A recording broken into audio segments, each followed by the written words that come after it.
Hello dear student. Today we will discuss about agglutination reaction. It is very important reaction we use in immunology for the purpose of diagnosis, and we will also clear your concept about the direct agglutination test and indirect agglutination test. Direct agglutination test is also known as active agglutination, and indirect agglutination is known as passive agglutination. Agglutination reactions ये कौन सी reactions है? वो reactions जिसमें antibody antigens को link करते हैं और इसकी वजह से आपको विजिबल एग्रीगेट नज़र आ जाते हैं। इस किस्म की रिएक्शन को हम एग्लूटिनेशन रिएक्शन कहते हैं। मैं आपको बता रहा हूँ कि antigen are linked together by antibody to form aggregates. Antibody इस रिएक्शन में क्या करते हैं? एंटीजन्स को लिंक करते हैं और इसकी वजह से आपको एग्रीगेट्स मिलते हैं, क्लम्प्स मतलब बनते हैं। इस प्रोसेस को हम एग्लूटिनेशन रिएक्शन कहते हैं। मैं आपको बता रहा हूँ, ये एक बैक्टीरिया है और बैक्टीरिया की सरफेस पे मुख्तलिफ एंटीजन है। ये दूसरा बैक्टीरिया है, इसकी सरफेस पे भी एंटीजन है और इसके सरफेस पे भी एंटीजन है। और ये आपका कौन सा एंटीबॉडी है? आईजीएम एंटीबॉडी है। आईजीएम एंटीबॉडी पेंटामेरिक एंटीबॉडी होता है, मतलब डिकाविलेंट होता है। ये एक टाइम 10 एंटीजन को आपस में मिला सकते हैं। तो ये एंटीबॉडी क्या करते हैं? ये जो बैक्टीरिया है, ये बैक्टीरिया और जी बैक्टीरिया, इसके सरफेस पे जो एंटीजन है, इस सब एंटीजन को आपस में मिलाते हैं और आपको विजिबल एग्रीगेट्स बनते हैं, नज़र आते हैं। इस रिएक्शन को हम एग्लूटिनेशन रिएक्शन कहते हैं। अभी ये जो एंटीबॉडी जो एग्लूटिनेशन कर सकता है, इस एंटीबॉडी का नाम क्या है? एग्लूटिनिन। तो आईजीएम एंटीबॉडी जो है ये एग्लूटिनिन है। आईजीएम एंटीबॉडी पे मैंने आपको सेपरेट लेक्चर दिया है। और वो एंटीजन जो एग्लूटिनेशन रिएक्शन में हिस्सा लेता है, इसका क्या नाम होता है? एग्लूटिनोजिन। आपने याद रखना है, एंटीजन को एग्लूटिनोजिन कहते हैं, एंटीबॉडी को एग्लूटिनिन कहते हैं। अभी ये एंटीजन का नेचर क्या होता है? इससे पहले लेक्चर में हमने प्रेसिपिटेशन रिएक्शन को डिस्कस किया। प्रेसिपिटेशन रिएक्शन में एंटीजन क्या होता है? सॉल्युबल एंटीजन होता है। तो एग्लूटिनेशन और प्रेसिपिटेशन में बुनियादी फ़र्क क्या है? कि इट इन्वॉल्व इधर particulate antigen particle such is cells that carry antigenic molecules. मतलब ये है कि एग्लूटिनेशन रिएक्शन में एंटीजन क्या होगा? ये इनसॉल्युबल एंटीजन होगा, एक पार्टिकुलेट एंटीजन होगा। पार्टिकुलेट एंटीजन वो होता है जो इनसॉल्युबल होता है और या किसी सरफेस के साथ अटैच होता है, किसी सेल के साथ अटैच होता है। इस किस्म के एंटीजन को हम पार्टिकुलेट या इसको हम इनसॉल्युबल एंटीजन कहते हैं। तो ये एंटीबॉडी इस एंटीजन को आपस में मिलाते हैं और ये सॉल्युबल एंटीजन एडहेर टू पार्टिकल, या इसमें सॉल्युबल एंटीजन होता है लेकिन ये सॉल्युबल एंटीजन किसी पार्टिकल के साथ अटैच होता है। जिस तरह मैं आपको बता दूं कि आपका आरबीसी है और आपके आरबीसी में जो एंटीजन है वो आरबीसी के साथ अटैच होता है, लेकिन प्रेसिपिटेशन में इनसॉल्युबल एंटीजन होता है। अभी ये जो एग्लूटिनेशन रिएक्शंस है, they are very sensitive, relatively easy to read and available in great variety. Agglutination reactions ये बहुत सेंसिटिव टेस्ट होता है, मतलब माइन्यूट मकदार में अगर एग्लूटिनेशन हो जाता है, सेंसिटिव का मतलब ये है, तो आपको आसानी से नज़र आ जाएगा। और इसकी बहुत सी ज़्यादा काइंड्स है जो आज हम डिस्कस करते हैं। एग्लूटिनेशन की दो टाइप्स है, एक को हम कहते हैं डायरेक्ट एग्लूटिनेशन और दूसरे को हम क्या कहते हैं? इनडायरेक्ट या पैसिव। डायरेक्ट एग्लूटिनेशन क्या करते हैं? Detect antibodies against relatively large cellular antigen. Direct agglutination जो है ये एंटीबॉडी डिटेक्ट करते हैं एंटीजन के खिलाफ। For example on the red blood cell, bacteria, and fungi. Fungi या रेड ब्लड सेल या बैक्टीरिया पे जो एंटीजन्स होते हैं इसको डिटेक्ट करते हैं, इसके खिलाफ एंटीबॉडी डिटेक्ट करते हैं। और आपने याद रखना है कि इसको डायरेक्ट एग्लूटिनेशन क्यों कहते हैं, कि antigen directly bind to antibody, कि इसमें एंटीजन एंटीबॉडी को डायरेक्टली बाइंड होता है। मतलब आपको बता रहा हूँ, मैं आपको स्पीकर स्लाइड व्यू बता रहा हूँ कि ये एंटीजन है, और सपोज ये अगर एंटीजन है तो ये एंटीजन के साथ ये जो एंटीबॉडी है ये डायरेक्टली अटैच होता है। इस किस्म को हम डायरेक्ट एग्लूटिनेशन कहते हैं। अभी ये डायरेक्ट एग्लूटिनेशन टेस्ट जो है ये हम किस में करते हैं? Usually it is done in the plastic microtitre plates. ये प्लास्टिक से बनी हुई माइक्रोटाइटर प्लेट्स पे में हम करते हैं। और इस प्लेट्स में क्या होता है, which have many shelves well, और इसमें वेल्स होते हैं। ये आपको ये क्या है, ये माइक्रो टाइटर प्लेट्स है। इसके अंदर जो है ये 1 2 3 4 5 6 7 ये 7 व्हील्स है, और इसमें अंदर करते हैं। अभी इसका लॉजिक क्या है कि the amount of particulate antigen in each wheel is the same. ये जो व्हील मैंने आपको ड्रा किया है, ये व्हील, इसमें क्या होता है, हर व्हील में पार्टिकुलेट एंटीजन जो है वो सेम होता है।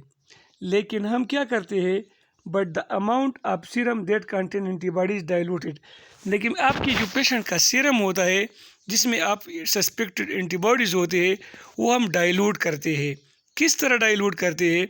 So that each successive well has half the antibody of the previous well, कि जो सक्सेसिव वेल है इसमें एंटीबॉडी दूसरी की वेल से क्या होता है, हाफ होता है। अभी मैं आपको बता रहा हूँ कि ये आप स्पीकर को देखें तो इसमें हर व्हील में माइक्रो टाइटर प्लेट जो है इसमें क्या होता है, इसमें लिफ्ट से राइट की तरफ अगर देखें तो इसमें half of the concentration of serum होता है, ठीक है ना। और हर व्हील में क्या होता है, पार्टिकुलेट एंटीजन सेम होते हैं। पहली व्हील को आप देखें तो इसमें 1:20 है, दूसरे में 140 180 160 1320 1640। तो ये मतलब 1 हमें एंटीजन बताता है। और ये जो 20 40 60 160 320 ये असल में हमने डाइल्यूट किया है। तो इसी तरह हम मतलब क्या करते हैं कि सीरम को हम डाइल्यूट करते हैं और एंटीजन जो है वो क्या होता है, सेम होता है। अगर स्लाइड व्यू को आप देखें तो जो पॉजिटिव एग्लूटिनेशन टेस्ट है, पॉजिटिव एग्लूटिनेशन टेस्ट जिस तरह मैंने आपको बी इसमें रिप्रेजेंट किया है, इसमें क्या है कि सफिशिएंट एंटीबॉडी मौजूद है सीरम में, वो एंटीजन के साथ लिंक करता है, एंटीजन एंटीबॉडी कॉम्प्लेक्स बनाते हैं, बॉटम में आपको नज़र आता है वेल में।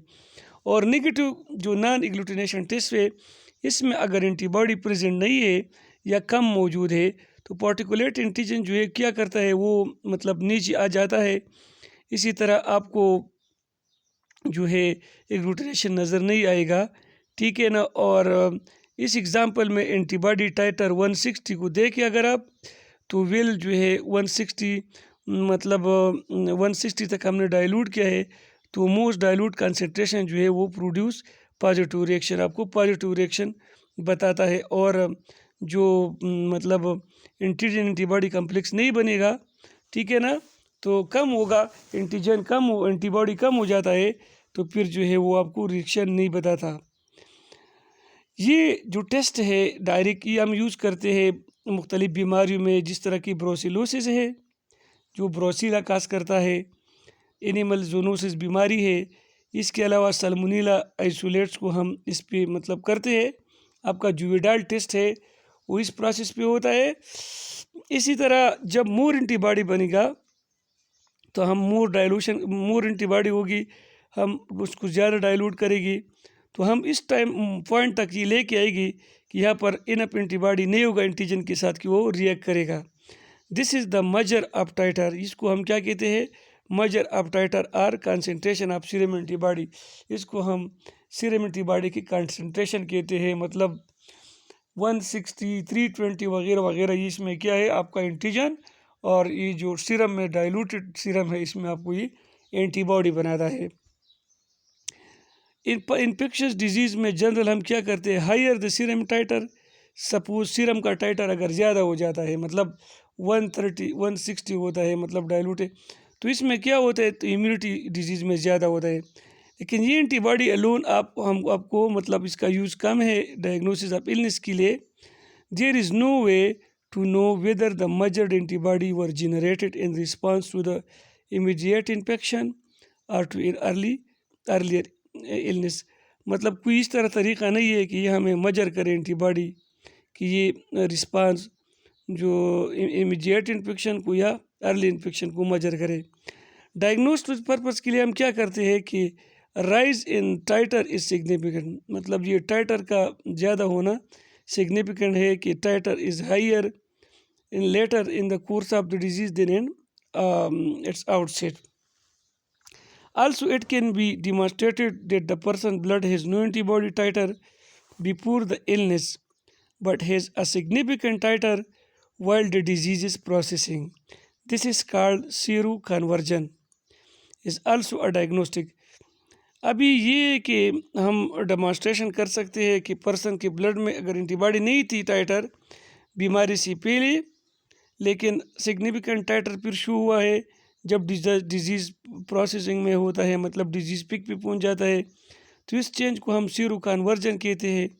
और ये सिचुएशन जो है ये HIV इन्फेक्शन में ज़्यादातर मिलता है कि इसकी जो ड्यूरेशन है, इंक्यूबेशन पीरियड है, वो बहुत ज़्यादा होता है, टाइम बहुत ज़्यादा होता है। तो इनिशियल स्टेज में आपको एंटीबॉडी का टाइटर कम नज़र आ जाता है, लेकिन जब बंदा बीमार हो जाता है तो फिर क्या होता है, सिग्निफिकेंट टाइटर आपको शो करता है, तो इसको हम सीरो कन्वर्जन कहते हैं।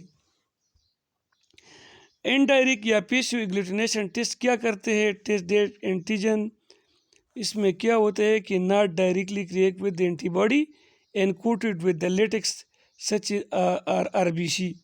इनडायरेक्ट एग्लूटिनेशन टेस्ट में ये होता है कि एंटीजन एंटीबॉडी डायरेक्ट क्या होता है, एक दूसरे के साथ अटैच नहीं होता है। मैं आपको बता रहा हूँ, सपोज आपके पास एक ये लेटेक्स है या RBC है, सबसे पहले आपने क्या करना है कि इस एंटीजन को आपने क्या करना है, इस एंटीजन को आपने इस RBC के साथ या लेटेक्स के साथ लिंक करना है। तो फिर इसके बाद क्या होता है, ये एंटीबॉडी है, ये एंटीबॉडी आके इस एंटीजन के साथ अटैच होता है। लेकिन अगर आपके पास लेटेक्स या RBC मौजूद न हो तो फिर एंटीजन एंटीबॉडी रिएक्शन नहीं होगा। कि इसको एंटीजन एंटीबॉडी रिएक्शन के लिए कुछ फैक्टर्स या कुछ सब्सटेंसेस की ज़रूरत होती है। इस किस्म के एग्लूटिनेशन को हम इनडायरेक्ट या पैसिव एग्लूटिनेशन कहते हैं। तो अभी मैं आपको बता रहा हूँ कि एंटीजन आप किस तरह डिटेक्ट कर सकते हैं।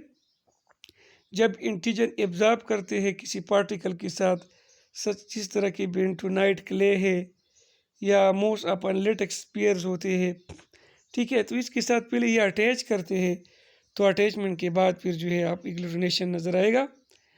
इस किस्म के टेस्ट को कि जिसमें हम लेटेक्स सबसे पहले ये लेटेक्स लेते हैं और इस लेटेक्स के साथ एंटीजन अटैक करते हैं और अटैचमेंट के बाद एंटीबॉडी फिर इसके साथ रिएक्शन करता है, जिसको हम लेटेक्स एग्लूटिनेशन टेस्ट करते हैं। और ये हम रिपीट डिटेक्शन के लिए करते हैं again bacterial and viral infection. Such indirect passive agglutination test the antibody react with the soluble antigen adhering to the particle. तो इस केस में क्या होता है, मैंने आपको बताया कि इस केस में एंटीजन एंटीबॉडी के साथ रिएक्ट करता है, लेकिन एंटीजन के लिए मस्ट है कि वो हो किसी एडहियरिंग सरफेस पे अपने आप को एडहियर करे। अभी the particle then agglutinate with one another, फिर क्या होता है कि पार्टिकल एक दूसरे के साथ क्या होता है, एग्लूटिनेट होता है। ये लेटेक्स बेड्स है और इस लेटेक्स बेड्स के साथ अपने एंटीजन जो है वो अटैच किया है। मुख्तलिफ एंटीबॉडी है, मुख्तलिफ एंटीबॉडी क्या करते हैं कि ये पार्टिकल को आपस में क्या करते हैं, मिलाते हैं, ये इसके साथ, ये इसके साथ, ये इसके साथ। तो सेम प्रिंसिपल हम अप्लाई कर सकते हैं जब in reverse by using particle coated with antibody to detect the antigen. हम ये भी कर सकते हैं कि एंटीबॉडी के साथ पहले हम एंटीजन को ऐड करते हैं और इसके बाद जो है हम क्या करते हैं, फिर इसके साथ लेटेक्सिया वगैरह डाल लेते हैं। ये अप्रोच स्पेशली हम स्ट्रेप्टोकोकस के लिए करते हैं जो सोर थ्रोट काज करते हैं। और ये तकरीबन 10 मिनट लेते हैं। पॉजिटिव और एक इनडायरेक्ट टेस्ट में क्या होता है कि पार्टिकल्स जो होते हैं सच इसके हमारे पास क्या होता है लेटेक्स बिट्स वगैरह होते हैं, ये हम कोड करते हैं इंटीजन्स के साथ। ये आपके साथ लेटेक्स है और इसके साथ हमने मुख्तलिफ एंटीजन को किया है। इस तरह ये सारी एंटीजन हमने क्या है, फिर एग्लूटिनेशन जो है हमें दिखाते हैं, फिर IgM एंटीबॉडीज़ के साथ रिएक्शन करता है और ये हमें बताता है।